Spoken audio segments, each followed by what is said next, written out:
Hey guys, 1 week after the break for the local cups in all nations, let's see the ups and downs of round 28.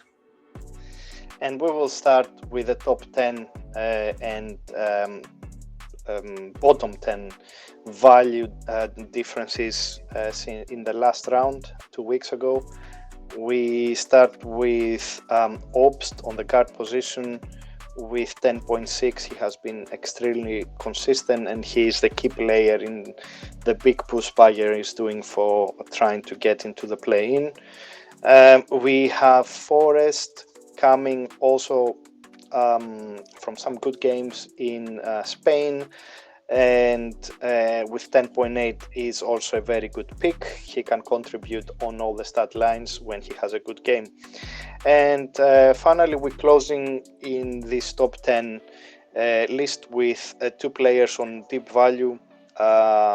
Lee has been very consistent, 8.5 credits, still very cheap, but he is consistent in giving around 15 with 20 fantasy points.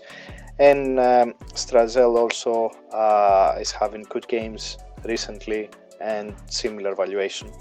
Now, on the guys that they lost value last week, 2 weeks ago, last round, we have Horton Tucker. We believe is now in a good discount to pick him up. And we also have Francisco.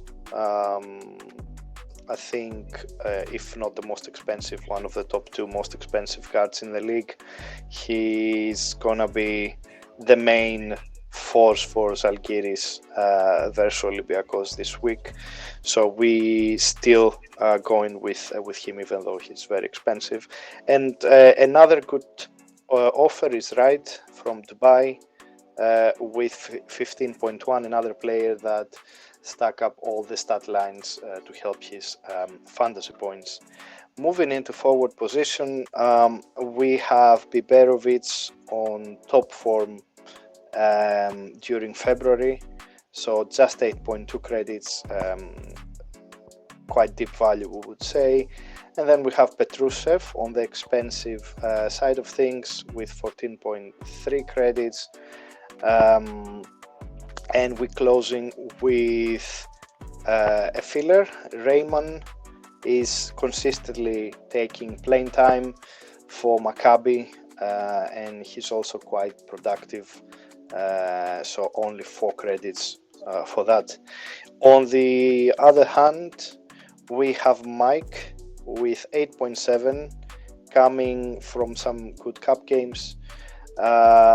And we have also Peters in the case that Vezenkov is not playing this round. Peters should pick up some of the slack for Olympiacos, and he's just 8.1, another deep value selection. Then on the center position we have Wright for Zalgiris and Kabenkele, both above the 13 credits mark. But then if we go below the 10 credits, Fernando will be a great option for your team. And we're closing here the topics with a very deep value selection. That's Ebois from Asvel. As you can see, 24 minutes last round. Although he's young of age, he is showing very good signs. So I think it's a great filler for the team. Now, on the other hand side, we can see some Olympiacos players on discount. Again, Milutinov is uncertain for this round, so potentially Hall will find more playing time, and Tyreek Jones will have to pick up his game as well. Both above 12 credits, but very decent options for round 29. And with that, let's move on and see how we did on round 28. And as you see, the highlight of that round was the 1 credit that we gained. Overall, the team performed quite good, 170.35 fantasy points in total. Coach Martinez, 20 fantasy points, gave us a big boost. And then we just wanted something more from Miller McIntyre with just 14 fantasy points. And Mike James with he gives the standard 18 19 fantasy points, but we wanted something more just to go above 180 fantasy points. Vazenkov, as usual, 55 fantasy points. Caboclo, I think it was under 9 credits. It was a good pick with 15.4 fantasy points. But we will see, because keep in mind we have unlimited trades for this round. We will see which players we manage to trade in and trade out. But before that, let's see the coach of the round.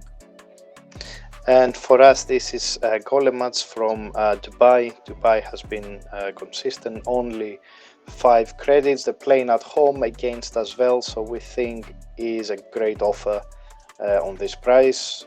Of course, there are more options on the more expensive side, like Jasikevicius for Fener, but we will try to save some credits to build up the team, since this is a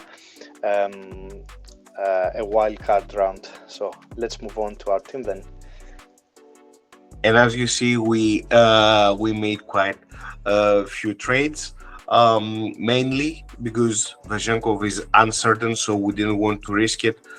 So we traded out Vazenkov, as well as Cody Miller-McIntyre and Tavares. These are the big names.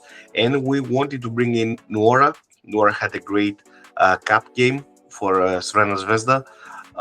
Also Capangele at the center position. And we welcome back Bryant after his absence. So these were the main players that we wanted. And of course, because we chose Golemac as our head coach, we managed to bring in Montero as well, another solid guard. He is amazing in the last games. So overall, as you see, we kept James Lee as for the guard as main players, and Caboclo as well with 8.5 credits. And we built around. We bring in Rayman, just a filler. You see also Mittelruder. He had a good cup games, but we want to see more, of course. And Diouf, a solid center with Capangele. Bill, do you want to add anything? Yeah, Vezenkov allow us really to get a couple more players in the team, since his valuation is really high. So the fact that we were able to trade Vezenkov out and bring Golemats allow us really to bring also Montero, that we think is potentially going to be the rising star of the year. So let's see what this round brings. As always, you can find more of our picks on Real Hoopers Hub website. Enjoy round 29 and see you soon. Yeah, guys, enjoy Euroleague and see you soon.